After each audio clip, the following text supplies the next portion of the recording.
Welcome to The Sound, KQAL FM's weekly behind-the-scenes look at Minnesota-made music. From writing and recording to distribution and promotion, The Sound is your source for new releases and exclusive interviews from Minnesota artists. Support for The Sound is made possible by a grant from the Minnesota Arts and Cultural Heritage Fund. Rollin'.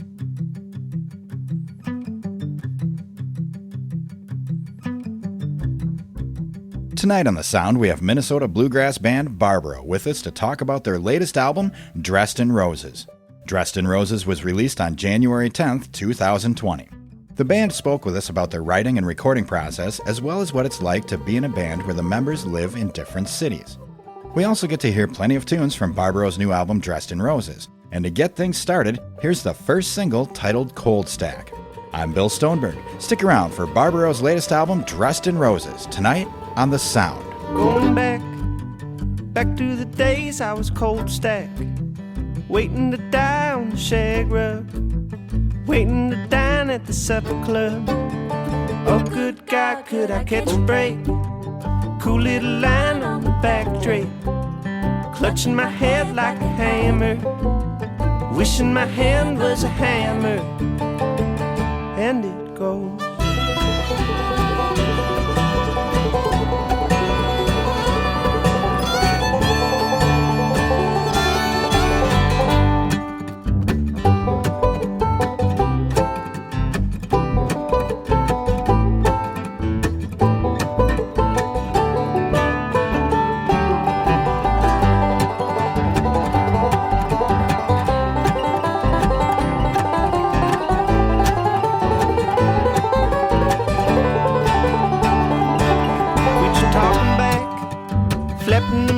Till your voice cracks, placing that weight on your mother's back. She only knew what kind of man he was, thus crying to God from the bucket seat, lying in the wet tomfoolery, clutching my head like a hammer, wishing my hand was a hammer. And it goes.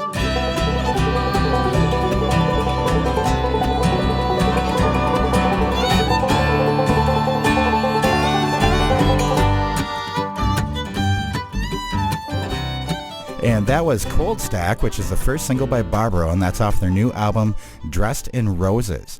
And we have Barbaro on the phone right now with us. How are you guys doing today? Well, most of Barbaro, right? Yeah, doing great. Yeah. Thanks a lot for having us. Yeah, so we have, we have Kyle Shellstad, who is the guitarist and sings, Jason Wells, who is on bass and background vocals, and Isaac Samus, who is on the banjo. And so we're missing one member today, aren't we? We are, unfortunately. Rachel Calvert. She's our fiddle player and singer as well. Okay. Yep, she's tied up with something. Right. Okay. Well, at least we got 3/4, right? So yeah, that's right. And then, you guys, I was just curious. So you have a couple singles released from the album already. Cold Stack was the first one, Loathe, and then Barbaro now. Your last full-length title, Barbaro, was in 2018, which was not very long ago. And you guys seem to be playing out quite a bit. Like, how do you guys find time to write and record all this material while playing out and everything at the same time? It seems like a lot. Well, I mean, I think it's interesting how we work it because like in the past, I've played in bands where you get together every week, you practice, but we're kind of all in different areas. So like Isaac's down in Winona, the rest of us are up in Minneapolis. So we do a lot through recorded voice memos, really, which has its challenges, but it also allows us that opportunity to constantly be working on new material and constantly be growing our sets. Even if we don't have time to necessarily get together. So, like, for example, I might, record an idea for a song, then send it out, to everybody, and then they kind of figure out their parts, and then by the time we get together for a gig or something, then we can, the song's basically together. Okay. Yeah, it kind of makes it so when we get together to practice, we're all ready to go, and we're not hearing the tunes for the first time or anything, so it's almost like we hit the ground running. And so that's super helpful for sure. We play in pretty frequently as well, and so we don't necessarily have to brush up on some of the other tunes And so that leaves us a lot of time to work on the new stuff that Kyle's writing or any new instrumental stuff that we're kind of putting together. Nice. So it sounds like riding long distance, although it has hindrances and restrictions, it sounds like it also kind of maybe helps the writing process a little bit then, huh? It can. It helps. It helps that we play so often, so we often will have a little bit of dead time. If we're playing a run of shows, we might, have a few hours before we have to do a sound check or something like that. So that's always a good time for us to, work on, the new material at that point. Okay. And then I want to get back to some tunes, but before we do that, so the title, Dressed in Roses, I'm wondering, is there a story or any significance behind that? What's the meaning of it? So I think Dressed in Roses came about basically because we were struggling to come up with an idea for a song, or for the title. And like our band name, when we couldn't think up of a good idea for a band name, we just kind of looked to one of our songs for it. So Dressed in Roses is a line out of a song on the new album called Montana, Ohio. But it also, has meaning as well because Barbaro is this horse who had, won the Kentucky Derby, and horses that win the Kentucky Derby, they get draped in a gown of roses. So it kind of ended up working out, even though we didn't really plan for that. Yeah. Ooh, I like that. I didn't even think of that. That's clever. I like that a lot. Cool. Dressed in Roses. Well, why don't we get into some more tunes here? How about we play Loathe, the second single? Is there any kind of like story or anything you want to talk about this tune in particular? I think this tune is kind of fun because one, I think it has a journey, and it takes you somewhere. So from a very like traditional form of a song to a more instrumental break, and then it kind of ends with a few lines trying to tie the whole story together. It's a tune that I kind of wrote in a challenge to figure out, how I felt about something. And I originally, the words were, you're going to need somebody to love. But I thought, everybody does that. So let's just change it to loathe instead. Oh, nice. A little twist there. Cool. All right, well, let's hear it. This is Loathe. It's the second single off of the new album, Dressed in Roses by Barbaro. And I've got Barbaro on the line here in the studio, and here it is. Check it out. Loathe by Barbaro right here on 89.5 KQAL.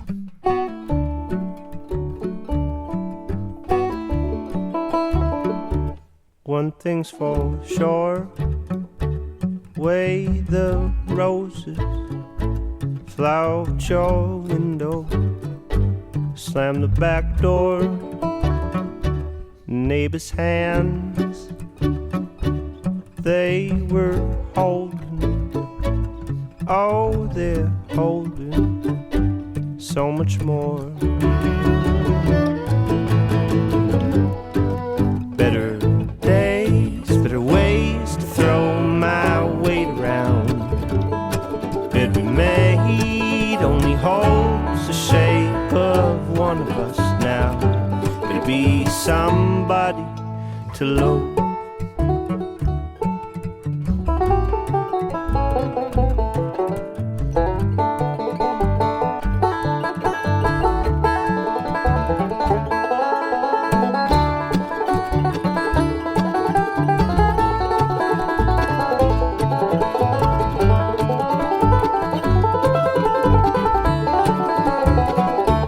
Times have been stamped, framed and frozen. Soul of a woman, salt of man, and in my way, meant to be broken. Sun may be creeping through the clouds. Better days, better ways to throw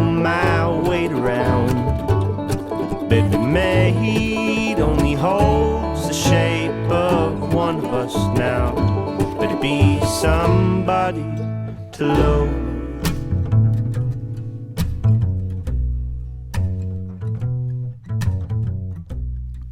And that was Loathe, which is the second single off of Barbaro's new album called Dressed in Roses. And I have Barbaro on the line in the studio here today. And so I was wondering, you guys have released several singles for this album already. How do you decide which songs to release as singles? And do you ever disagree on which ones to release? And how do you work through that? How does that go? I think there is some conversation back and forth on which tunes to release.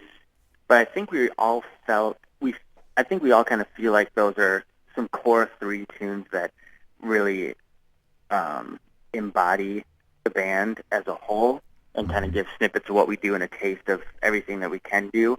And I think those 3 made the most sense. Cold Stack is pretty upbeat, and solos worked out really well when we recorded it. And then Cold Stack has that journey Loathe has that journey like Kyle was explaining, and some of the clever lyrics and things like that, and then Barbaro is more of that slow burn.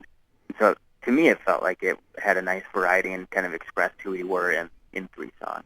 Right. It's kind of a good snapshot of the album then, right? Yeah, for sure. Yeah.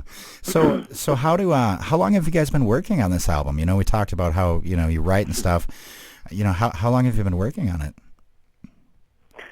A long time.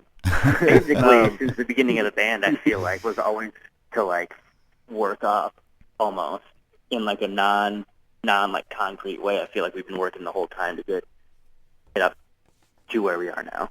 Okay. Right. Yeah. Isaac and I, started playing together just as a duo, banjo and guitar, and some of these songs on the album come from that part of the band, and then. Others were developed when, we added Rachel and Jason, and I think those are the ones that kind of really round out and define our sound and what we're going for right now. But, we've had the album basically recorded for almost, 6 months to a year now. So we're really excited to finally, get this out and, one, move past it, but two, to share it, with people and share our progress. Right. So I've always wondered about that. So does that happen a lot where you have ideas that maybe, are kind of floating around for a couple of years, or is it like you record an album, those songs are done, you're clean slate and you're starting over, or they're, just ideas that hang around until they're ready, or, is that kind of what I'm hearing? I think there's a few tunes that we left off of the album just because we didn't feel like it was the right time to put them out. Mm-hmm. Then we have some new tunes now that we play out live that we want to start working on the next album and put those on there. But I think this album we definitely pulled tunes that we liked and that fit and that gelled well in the studio and everything. But I feel like there's a whole bag of ideas that kind of pulling from and seeing how they mix together and stuff like that.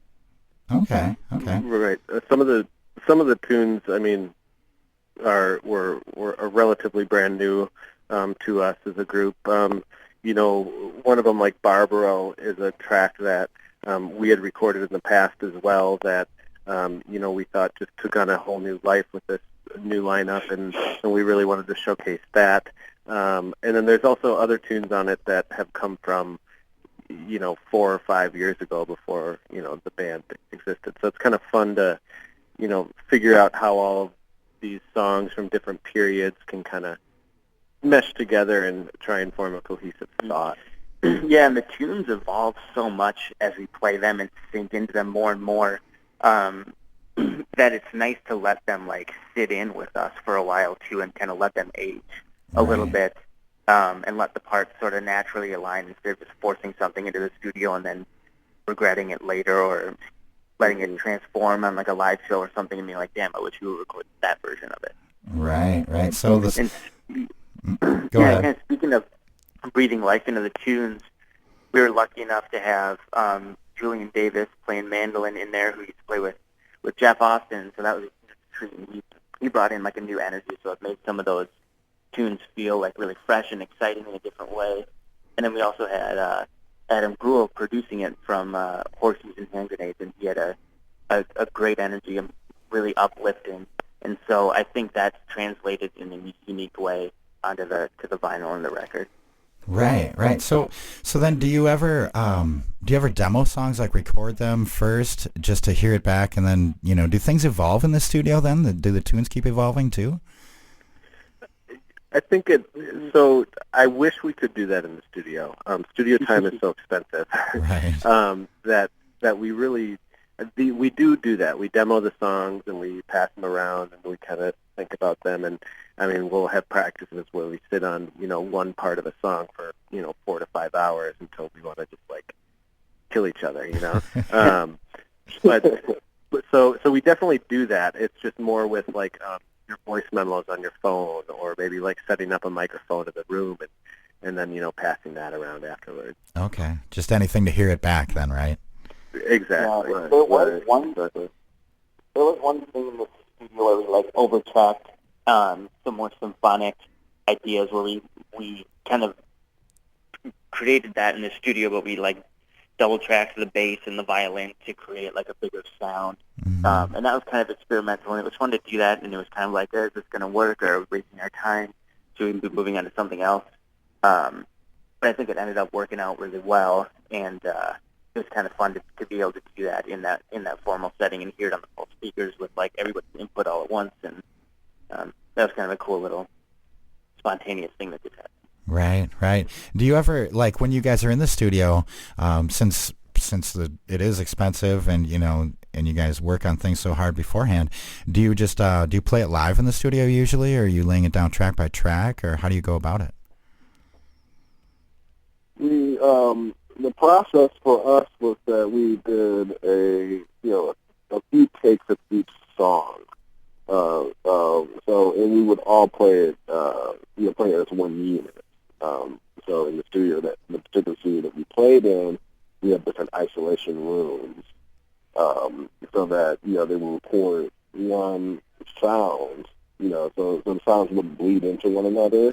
But we all played it at the same time. Oh, cool.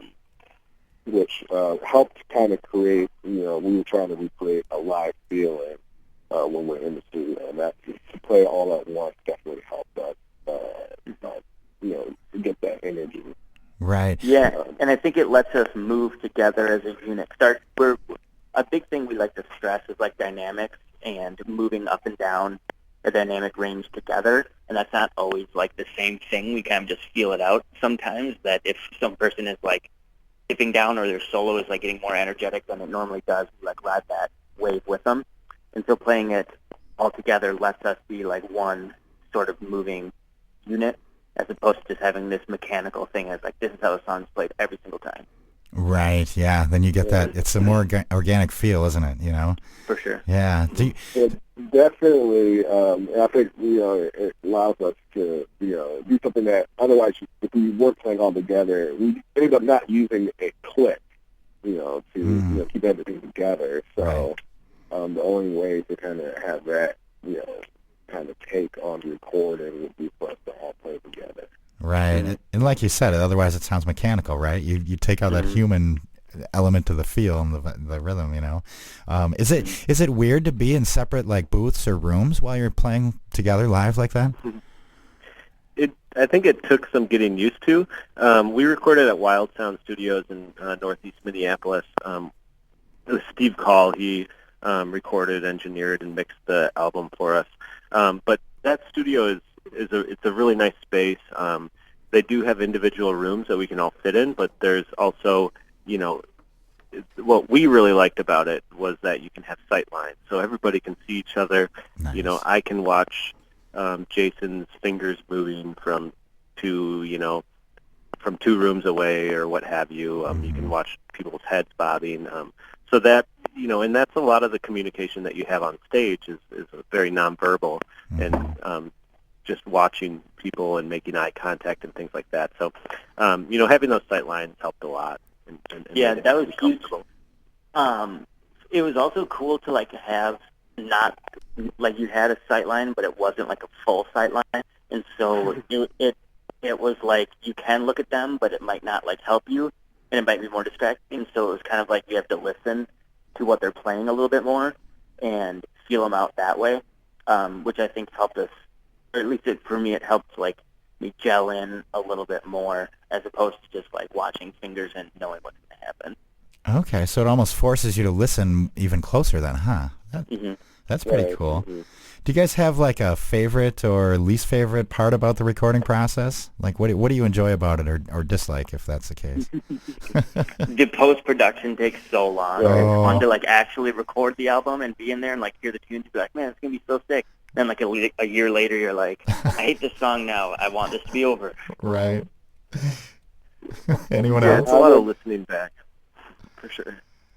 Yeah. I would agree with that and second that. And there's a lot of back and forth with like just working on the tone quality, back and forth with the engineer, and like that part was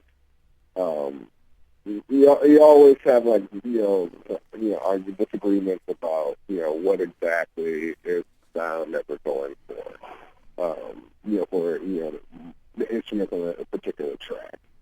Right. Like a little brighter, a little bit darker, like that kind of stuff can be hard to kind of suss out whether you're going in the right direction. It's all the little details, isn't it? After the fact. Right. That Yeah. post-production. Everybody has their own sort of like philosophical view on like what a good tone is, and so I think there's a lot of like, well, what do you consider to be good? What do you consider to be bad? And like, what does Barbaro as a whole like? What is the sound that is good and what is bad? Kind of brought us together more. I think it was fun to have those conversations as like tedious as they were. It's cool to just like talk about music on a intense level, especially when it's like a personal thing that you really care about and that everyone else really cares about and wants it to turn into the best thing that it can. Nice. Nice. You just kind of dig in and do it then, right? Cool. Well, let's get back to some tunes. I'm here with, I have Barbaro on the line in the studio here, and they have a new album out called Dressed in Roses, and we're going to play another tune for you from that album, and this one is called Pancake and a Bad Idea. So this is Barbaro right here on 89.5 KQAL. 1, 2, 3.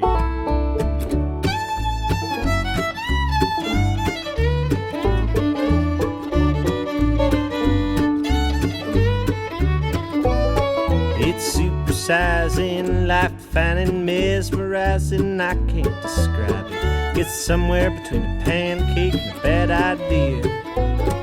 You take a look outside of your eye, see a big old flash of light in the sky. Shouldn't look right at it, be a bad idea. Oh, I'm gone. Tell Marina it won't be long. Tell her my eyes are ashamed of what they've seen. Damn, not wrong. Tell all the people they're settling down that I'm just minding my time for a change.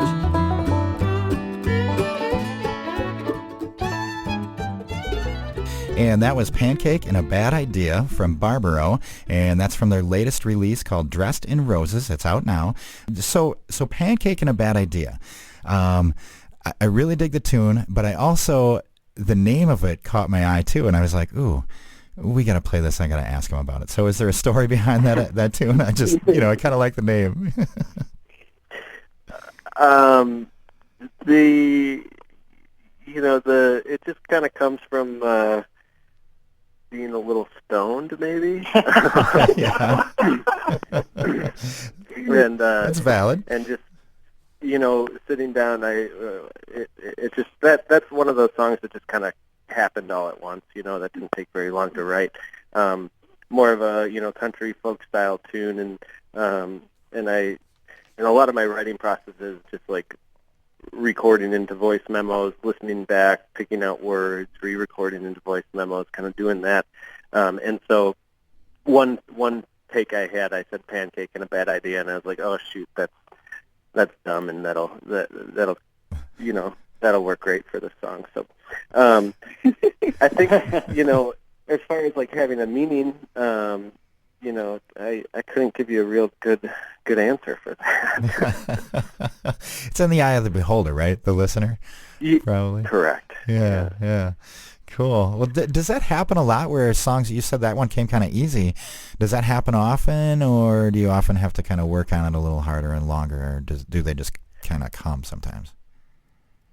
It definitely depends on the song. Okay. I mean, some songs came easy. Like off this album, I'd say Pancake and A Bad Idea and Barbaro were the ones that just basically wrote themselves. Some of the other ones take a lot more time. Some of the other ones, I bring these ideas to the band, and then they have ideas on what to do and where to take it. So, they can happen organically at once, or some of them, take some more time and some more fleshing out of different ideas. But those ones are also super fun because they typically become more of a collaborative effort with a group of people. Cool. Well, speaking of that, like collaboration and stuff, how do you guys write? I mean, you talked about sending things over voicemail and stuff. Kyle, do you write most of the lyrics, or in like the basic chord structure, or how do you guys do it? Yeah, so I'll usually come with a chord structure and lyrics, and an idea of like where I want the song to go or things like that. And then maybe a certain melody, or maybe it needs a melody, but I think a lot of times I'll bring these ideas to the group and we'll play them, and we'll just kind of vibe on one section over and over again. Just trying to sort it out, find all our parts, and then when somebody does a cool thing there, then we'll be like stop and be like, oh, that's cool, let's do that here. So the organic process is super fun. Yeah. I like that, because so basically you have like an idea and a kind of a structure, but the band gets to get in there and then it evolves. It sounds like, right? Yeah, I think what is the best part is that we're all like really into our own instruments and like what we do, and so we're really excited to like put ideas or energy into the tunes that Kyle brings, and so we all like want to jam them out or like feel them out and stuff, and add interesting ideas and throw ideas around, just because that's where like the passion kind of lies for everybody. It's not like we have any like really passive players who are just like, I'm just going to do whatever gets me through the tune. Right. It's all like we want to like make our mark on it in a way. Yeah, I think that shows on not only this album, but everything you guys have done, Yeah, I highly recommend to anyone, go to your streaming service, whatever you use, Spotify, iTunes, whatever, and check out Barbaro's stuff. They've got, several things online you can check out. And speaking of which, let's get back to some tunes here, and we'll fit as many as we can in the show. Next up, we've got Rita Klein by Barbaro. That's from their new album, Dressed in Roses. And I've got them in the studio here today, and we'll hear a little bit more from them later. But here is Rita Klein off their new album.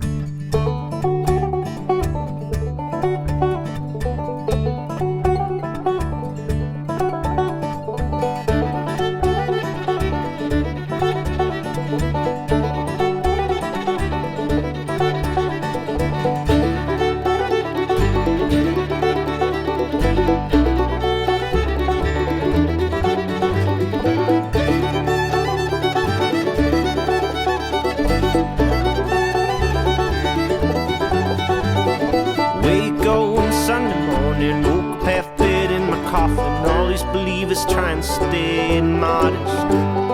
Whiskey's got my belly barking. Just last week I said it's one thing to call off bitter egg, wish it on anyone. Oh, the waves take a better part of a better man that's keeping me this way. No, my Rita Klein on the lake, yipping on about their children and the kind of pills they take. Oh, this damned young modern age.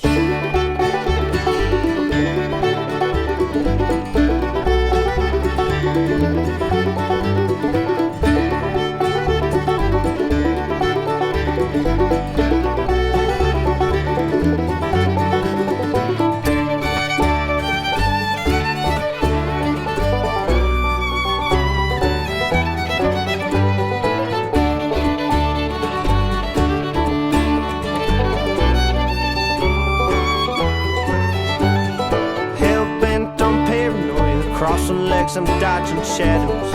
Quite the stain, I beg nor borrow.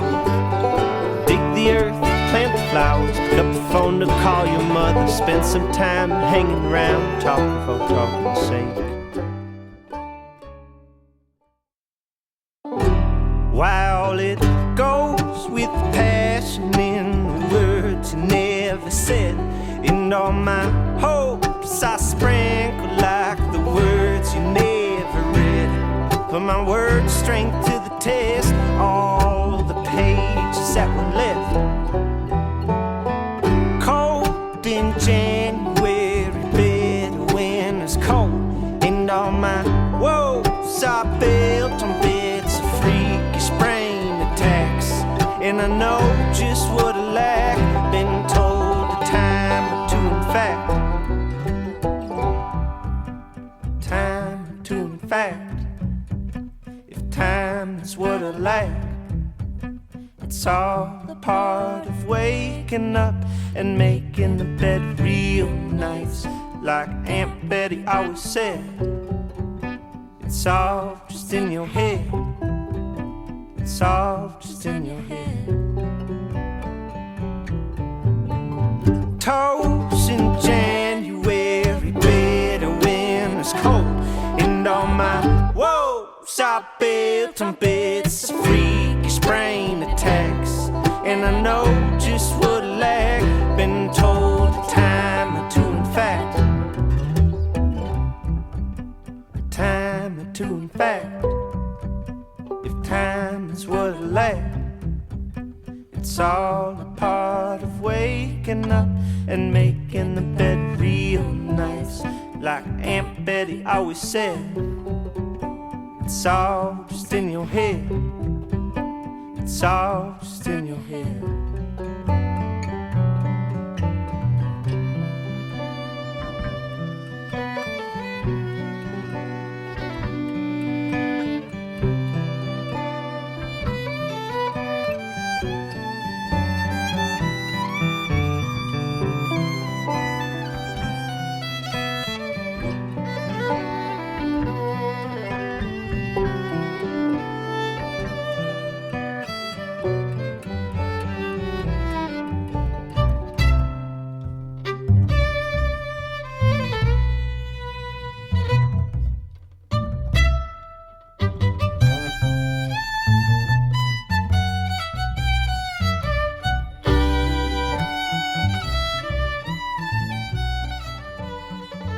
And that was Aunt Betty, and that is by Barbaro, and that's from their new album called Dressed in Roses.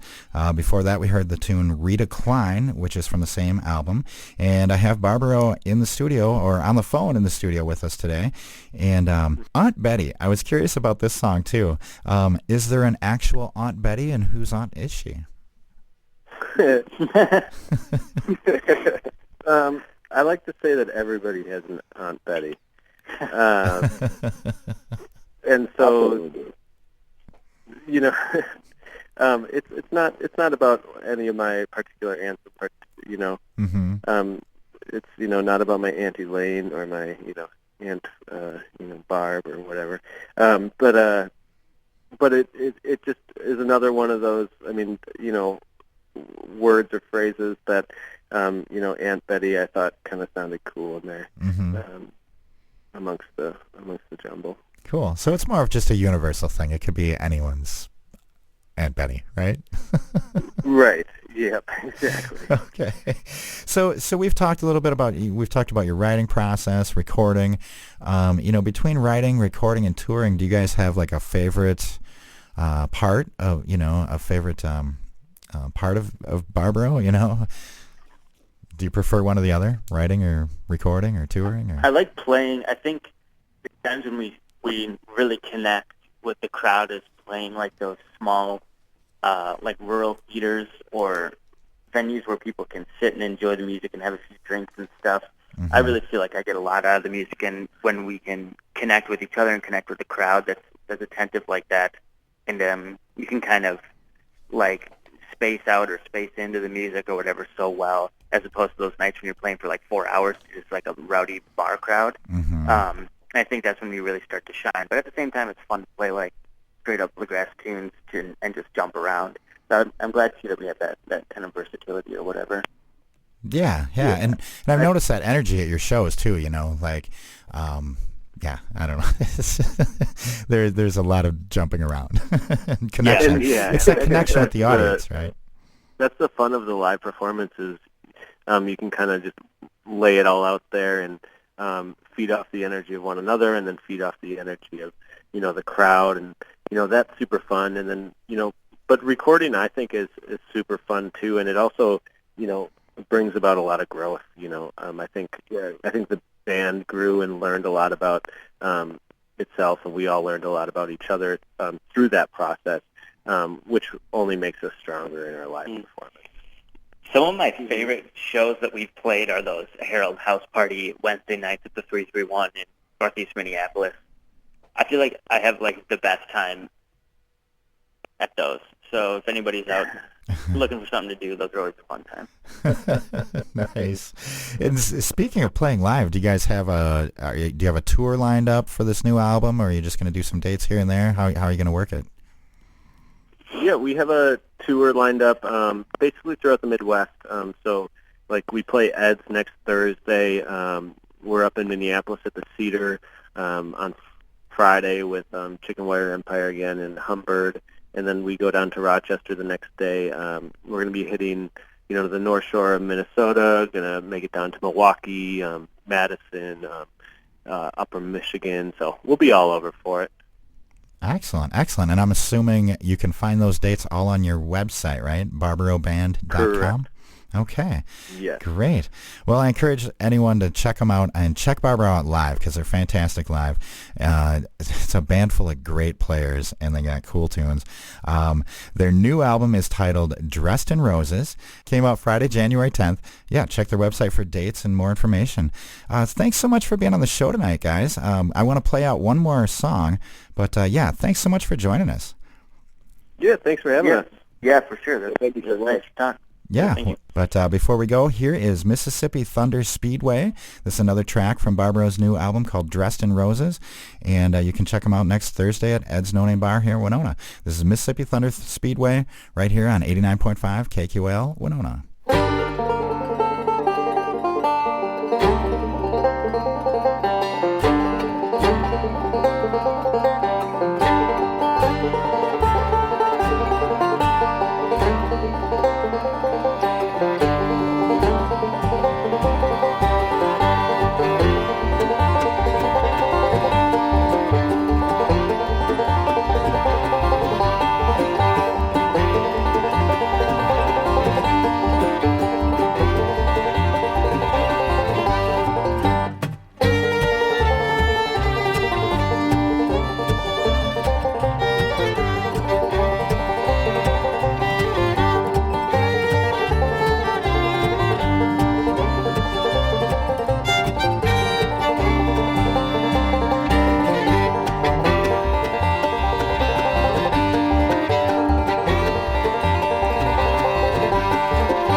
Thanks again to Barbaro for joining us tonight on The Sound. For more information on the band and their album Dressed in Roses, go to barbaroband.com. For more deep dives into local and regional albums, tune into The Sound every Wednesday night at 6 right here on 89.5 KQAL.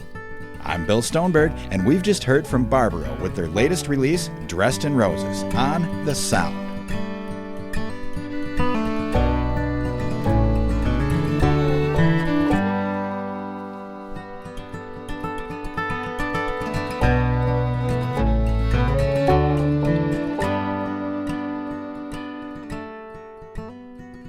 Settle down a little bit, Barbaro, it's all for the crowd. And take it off now.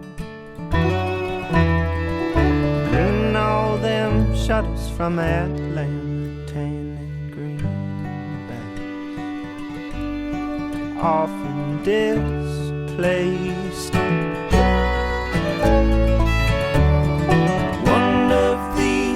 Days hanging on a paradigm of fresh cut grass and fast horses. Often in May, staring through the corridor of those that couldn't cut the corner. Thoroughbred and all's losses laid bare. Thanks for listening to The Sound. The Sound is produced by KQAL FM on the campus of Winona State University. Visit us online at kqal.org. Theme music for The Sound provided by Mike Terrell of Fires of Denmark.